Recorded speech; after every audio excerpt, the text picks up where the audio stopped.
Hey, what's going on? It's your boy BT, and I came here to talk some boxing with the thousands of True School Sports subscribers. Now, interesting fight just got made. May 11th on ShowBox, going to be a really interesting matchup. Um, Two names you guys may or may not be familiar with. I know you guys, for those of you who really follow boxing, and I know that most of my subscribers really do follow boxing. You're bound to at least know one of these names if you're in the know.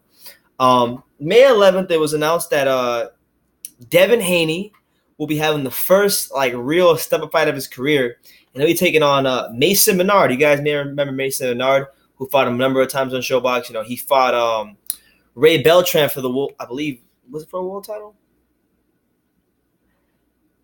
No, he didn't fight for a world title, but Mason Menard fought Ray Beltran. He was actually the favorite in that fight. That was actually one of the fights that Ray Beltran won en route to this ridiculous amount of fights this win streak he's been on in efforts to get a world title and as well as, more importantly for him and his family's sake, a green card. So Mason Menard was like the first step on that journey, one of the first steps on that journey, and he got Ray Beltran as the underdog stopped Mason Menard night, and his career has pretty much went down the tubes since that fateful night on December 2016. So he came back in 2017. He had a fight early last year and against a pretty much nobody opponent, 22-12 guy. And now he's slated to fight Devin Haney. Now, Devin Haney, if you guys have been following the American boxing scene over the last 3-4 years, you guys have been hearing the name Devin the Dream Haney a lot. He's probably one of the most touted talents in all of American boxing.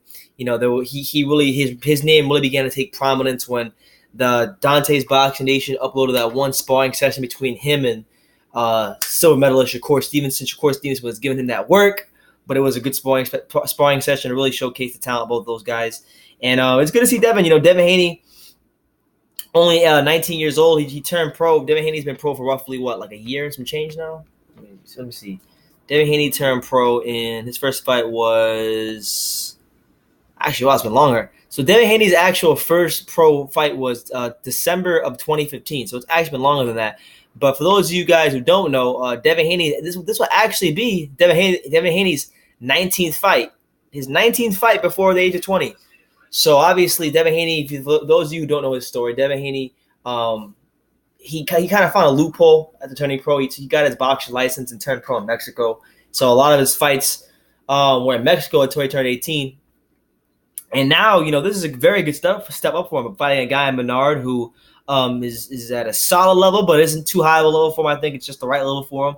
A guy that definitely has some power, who's going to be able to offer him some sort of resistance. Like I said, man, I think it's going to be a fun, interesting fight to watch. Here's what Dev had to say in regards to the matchup with Mason Menard. He said, I quote, "The boxing world will see something they've never seen a 19-year-old professional boxer do. I'm intimidating and I know it. I'm thankful to Showtime and Mason Menard for giving me this opportunity. Unfortunately for him, he will get a chance to see firsthand what the hype is all about. I've been sparring with former world champions like Jesse Vargas in preparation for this fight. The fact that I'm fighting in the main event is bringing out the best of me. It's my time to show the world what I'm made of, and I'm coming to make a statement in this fight. Mason Menard is in trouble." So that's what it is. It's one of those great crossroads fights. You have pretty much a guy in Devin Haney who's being propped up and built up as the future of American boxing, the golden child of American boxing, fighting a guy, Mason Menard, who was really a fight or two away from challenging for a world title, lost a fight he shouldn't have lost, and his career's been set back, and now he's going to have to really get through this fight. Now, the positive thing for Mason Menard is, while Devin Haney was a very talented fighter, while Devin Haney is getting great sparring in the gym, while Devin Haney has 18 fights of pro experience, the fact of the matter is he's still at least 2 times better than anybody Devin Haney's ever fought. So he has that going for him. So I admire the ambition of Devin Haney because, Devin Haney could still continue to pad his record. He could use the crutch of him being 19 and not fight a guy like Mason Menard. But I credit him for taking this fight. It's a good fight for where he's at right now in his career. If I was like a boxing manager, it's a kind of fight that I'd probably put him at this stage in his career because I think he's developed enough to handle an opponent of a Mason Menard caliber. But that's not to say that Mason Menard still can't beat him on the night. Mason Menard, still a solid fighter. Mason Menard is still one of those guys that he's got some thump in those gloves. So if Devin Haney takes this guy lightly or isn't on his P's and Q's, one shot is all it takes. Mason Menard has some solid power. So I'm looking forward to seeing Devin Haney in an actual real fight.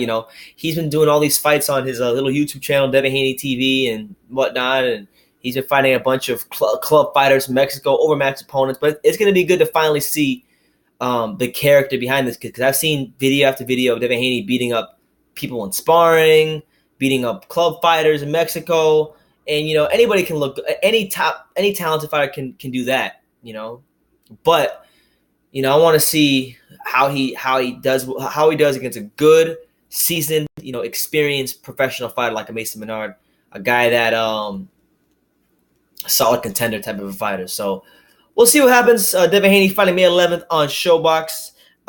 Might be too big of a jump for Devin Haney. I don't know, man. That's the intrigue of this fight. The intrigue of this fight is it too big of a jump for Devin the Dream Haney? That's like the main question we're going to ask ourselves, because, if you've been paying attention to the boxing news outlets, they are propping this kid up like he is the next big thing. I haven't went that far yet. I personally, my opinion on Devin Haney has been that he had a lot handed to him in terms of like his actual like life. Like he's got the nice car already. He's got money. He's doing well for himself. So with that being said, man, my thing is that's my worry for him. When he really gets punched in the mouth by somebody who's not overmatched, how is he going to react? Is he going to be more than just some glitz and glam Instagram fighter or internet fighter, like my boy Stacey McKinley would say? And my opinion on Devin Haney has been, I think he's a talented fighter. I think he's got the tools to become maybe a world champion one day. But people would always say, like, who's going to have the better career between him and Shakur Stevenson? I maintained throughout the whole process, throughout the whole time of them being in the limelight of the boxing world, I think Shakur Stevenson will go on to have a better career, and I still maintain that. I think Shakur Stevenson is going to go on to have a better career than Devin Haney. I think he just has more, I don't want to say natural tools, but I think he's just more polished. His technical skills a little better. And the things that he doesn't have right now, like as far as power or not being able to stop certain opponents, I think as he begins to fill in and mature into his natural body, he'll actually have those things. Devin Haney has more of that explosive raw power, and he does have some technical boxing skills from being a decorated amateur, but I just think Shakur will be the better out of the two. But the intrigue of this fight is it too big of a jump for Devin Haney? My gut feeling is telling me that the fight's happening at just the right time, because of the fact that you have Mason Menard, who is going to be fighting, who probably doesn't have a lot of confidence right now. I mean, let's face it, guys. Mason Menard was supposed to beat Ray Beltran because he fought Ray Beltran on the undercard of Jarrell Miller versus Fred Cassie. I remember it. They fought in New York. He fought in upstate New York. He fought on the undercard of Jarrell Miller, Fred Cassie. He was supposed to beat Ray Beltran. Oh no, that was a different card. Never mind. He didn't find the Fred Cassie Jarrell Miller undercard. It was another undercard for something else.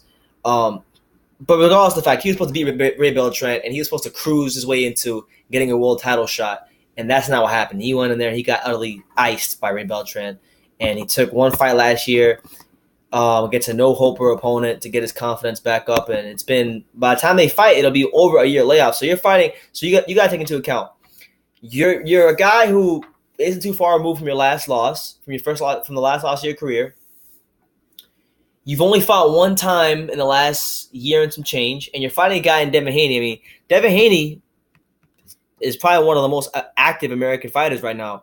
Devin Haney fought 1, 2, 3, 4, 5, 6, 7 times last year. He fought 7 times last year in 2017. And it's like, I know if you go look at the records of the guys he fought, obviously there's nobody there that really sticks out or stands out.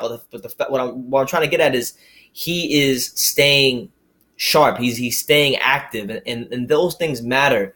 So I'm looking forward to seeing how Mason Menard handles someone who's been as active as Devin Haney and how he handles his own layoff. So very good fight. Showtime and ShoBox always do a great job of putting fights together. That's why I love watching those cards. I really get a kick out of them. I really think they're great for boxing. I think if you're someone who doesn't watch the ShoBox cards, you should really probably start on May 11th, because that'd be a good fight. Good step up fight for Devin Haney and a good barometer to see if Mason Menard still has anything left in the tank after getting iced by Ray Beltran. So that's my video. Let me know what you guys think in the comments down below. Is it too big of a jump for Devin Haney at the stage of his career? And if it is, can Mason Menard take advantage of that on the night? Let me know in the comments down below. Take the time to subscribe. And like I say in every single video, you can love me or you can hate me, but I'm just a kid from Daniel. So until next time, take care, guys.